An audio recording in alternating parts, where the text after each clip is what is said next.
All right, hello Dominic. So this is the next page in your toolkit. So this is page 23. This is to solve problems finding graphs with intersection points. So basically what we are doing here is we are given two different equations here, okay? So specifically some absolute, some quadratic, some exponential, some even linear lines. And what we are trying to do is we're trying to figure out where we can actually see their intersection points. The reason why we want to find their intersection points is because then we can actually see where they are equal, in this case, aka a solution, okay? So the first one we're going to do is we're going to use number 1 here. Y is equal to x minus 1, the absolute value of minus 5, okay? So again, you have access to your calculator, so by more means you can totally plug this in. Hopefully what you should be able to do is be able to remember back in chapter 2 when we were graphing these that you can actually find your vertex point using these absolute values. In this case, your vertex point is going to be 1, negative 5 here, okay? If you remember our h and k values, so our h value is inside, it tells us horizontally how much we move left and right. In this case, that negative 1 is telling us we're going to move right 1, and then up and down is our k value, so that minus 5 is going to tell us how much we move down, in this case, down 5. So what we're going to do is we're going to graph that point, so it's going to be 1, negative 5, so in this case, it's going to be all the way down, 1, 2, 3, 4, 5, right here, okay?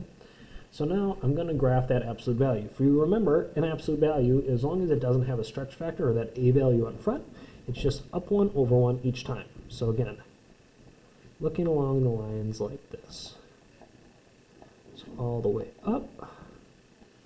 And then I told our class here to make sure that you graph these lines all the way across, because otherwise it becomes very, very difficult to see where those actual solution points end.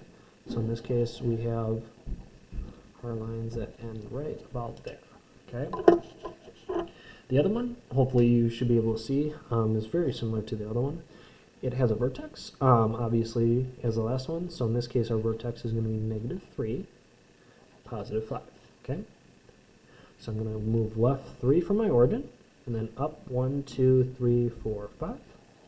And it's going to be right there, okay? The difference with this one is you should notice there's a negative out in front, okay? So that negative value is telling me that I can move up and down, or I should say I'm reflecting over that x-axis. So in this case, it's going to open downward. So it's going to have the same setup as the last one, except in the opposite direction, okay? So again, extend those points down 1 over 1 from each last points, so that it can simplify all the way down. Okay, all the way down. Okay, and then hopefully what you should see is that they actually do in fact intersect. Specifically that point right there and that point right there. I tell them to circle the points because I think it's easier to look at. So the solution for these two values right here, since we have a y coordinate that's listed, we're going to actually list the whole coordinate, so x and y. So in this case, our first one is that negative 6, positive 2, and positive 4, negative 2, okay? So those are our two solution heads right there, okay? So that's number 1, right? Now, if you want to go ahead and practice and find the solution for number 2, please do so at this time. Otherwise, you can keep watching. So the next one, as you can see, they're both set equal to each other, okay? So we have x plus 5, and then we have that square root of 13x, or 3x plus 13, excuse me. So now I'm going to use pink and purple again to dictate my lines. So my purple line obviously is just a linear line, okay? So hopefully you should have no problem graphing that one. Again, it has an intercept of 5, so 1, 2, 3, 4, 5. All right, and then it's just going to have a slope of x, or if you just remember, slope of x is just 1 over 1. So I'm going to go up 1 over 1 each time, all the way to the top. And then reverse course, and all the way to the bottom. And now, I'm going to draw my line. Okay, so that was my first line. All right, the next one, again, you will have access to your calculator, so by all means use your calculator for this one, because I don't expect you to know it right off the top of your head. But what you're going to do is you're going to plug in some x and y values to know where you actually start for this absolute value. So in this case, or absolute value, square root, excuse me. So we're going to start with that negative 4, all right? And if I plug in negative 4 for this, negative 4 times 3 is negative 12. Plus 13 gives me 1, so the square root of 1 is obviously 1, okay? So you want to find the perfect squares because it's going to be easiest to try to simplify. The next value I came up with was negative 3, positive 2. The other one was 1, 4, 4, 5, and then lastly 12, 7. Okay? So now I'm going to actually graph those points. So again, I have negative 4, positive 1, I have negative 3, positive 2, 1, 4, 4, 5, and then the last one, 12, 7. So again, that's not going to be on my graph, but you get the idea. So it's going to go up something like that, okay? As you can see, we have intersection points. Boom, boom, right there, okay? Now, the one subtle difference that we're going to have here versus this problem versus number 1 is we're only going to list those x values, okay? So obviously we have those coordinates of negative 1, or negative 4, 1, and negative 3, 2, but we need to simplify them because we only have those x values. The y values aren't listed here. So only x values are needed for this solution. So in this case, we're just going to have x equals negative 4, and x is equal to negative 3. Okay, so that is number 2. Okay, the last one, number 3, we can go down and look at these as well. All right, so in this case, again, you're going to use the same idea that you did for your graph. Okay, so what I'm going to tell you is, again, you have that x squared minus 4x plus 3. Okay, so we're going to show you how to do it with the calculator here. Okay. What I'm going to do is I'm going to plug in those values, okay? Or I should say equations. In this case, that's that x squared minus 4x plus 3. And then the other one is going to be 3 to the power of x. So again, that's that exponent. And then minus 1. Okay? Now I'm going to go to my graphing tool here. As you can see, we're going to have a nice parabola line and a nice exponential line, okay? So obviously those lines intersect, okay? So as you can see, we're going to graph those points. So again, I'm going to just graph the parabola.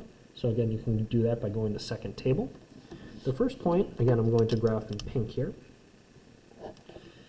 is 2, negative 1. The other point I have here is 1, 0. So I'm going to go over 1, 0. I'm going to go over,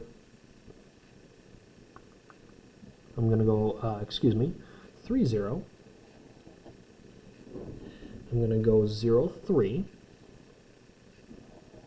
And then I'm going to go over 4, 3. Okay, and again, you can graph those upper points if you would like. All right, as long as you can see that we have a parabola there. The other one is the exponential. So again, I have points there too. One of them is at the point 0, 0. The other is at the point 1, 2. And the other point is at 2, 8.